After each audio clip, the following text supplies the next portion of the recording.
All right, so I'm gonna take it back. And how'd you get started in comedy? I got started in comedy by accident. It wasn't something that I was planning. I was in college. I was studying at Cal State Northridge. And believe it or not, I went out one night. I ran into Keenan Ivory Wayans. At that time, I was a little skinny young man. He said that I had looked like Eddie Murphy. He thought we hung out. He took me up to Eddie Murphy's house, and my dumb ass wound up stealing a Rolex from Charlie Murphy up in the mansion on um, Doheny in Beverly Hills, Doheny and Sunset. And for some reason, I took that situation and turned the negative into a positive.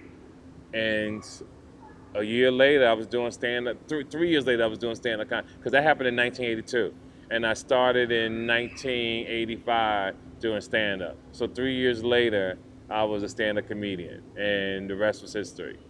Did you ever give the watch back? Or Yeah, I gave did the you ever watch give the back. watch, give the Yeah, watch back? I gave the watch back. I didn't actually physically give the watch back. I did it another way, but they got the watch back. Did they ever confront you about it or anything? No, we had a big fight. Are you gonna fight? Oh yeah, we had a fight. Yeah, With yeah, Charlie with Murphy? Charlie. Yeah, we had a big fight.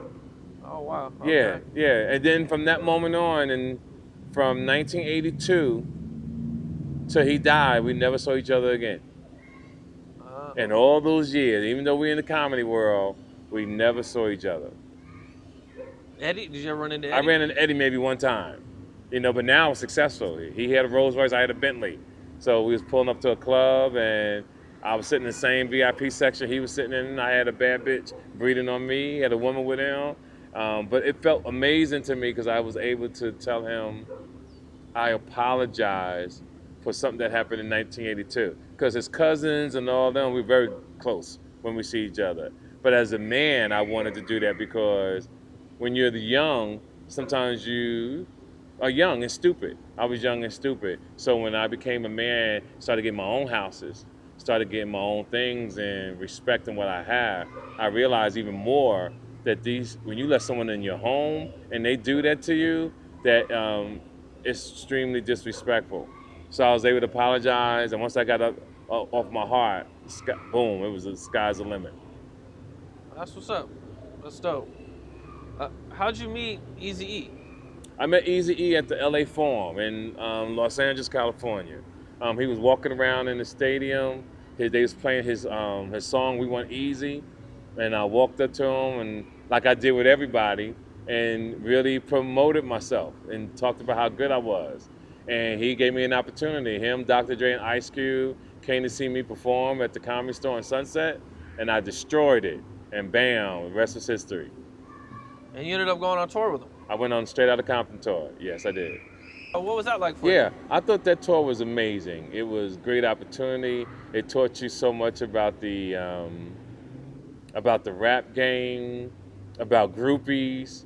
It teaches you about traveling. So everything to me was truly a learning experience during that time. It was awesome, because like I said, I was a man while they were still kids.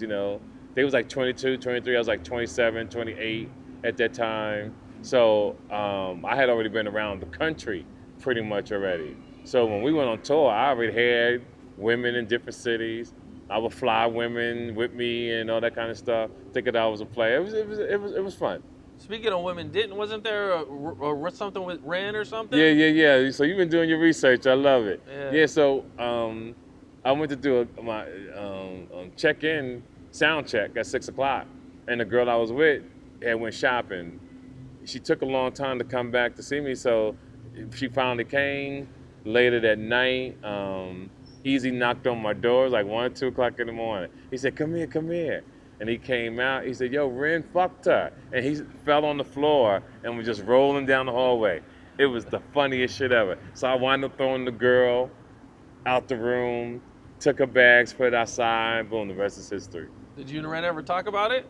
No, even though I saw Ren at the Straight Outta Compton premiere too, years later, and we still never brought it up. No. And we never talked about it that day too, because as a player, you got to know that ain't your girl, and she fucks around. You can't go fight another man over somebody that's not yours. That would have been hypocritical.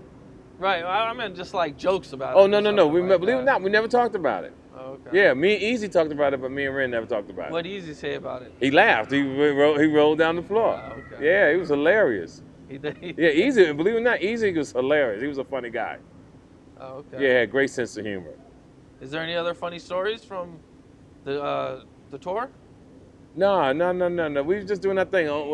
But what people need to know on that tour was when I was on Straight Outta Compton, people don't know that I got banned.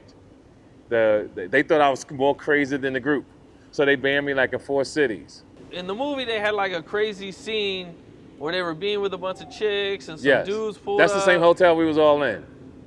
Okay, so you were there for that? Yeah, I or wasn't. a situation like yeah, that. but I don't do the groupie thing. I don't fuck with a lot of different people in the room. I told you I was older than them, so they were young, enjoying themselves. I had my own room. You know, I was doing. You know, I'm smooth. You know, I'm an RV type nigga. I got champagne glasses, one female, door shut, and let the kids do what they do. Let them have fun. I'm down on the other side. You know, I'm like the counselor in a sense, chaperone. Even though I was a stand-up comedian.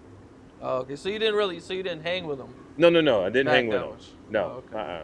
Yeah, that was one of my rules when I went on any tour. I really wasn't those people's friends. I was just there for business.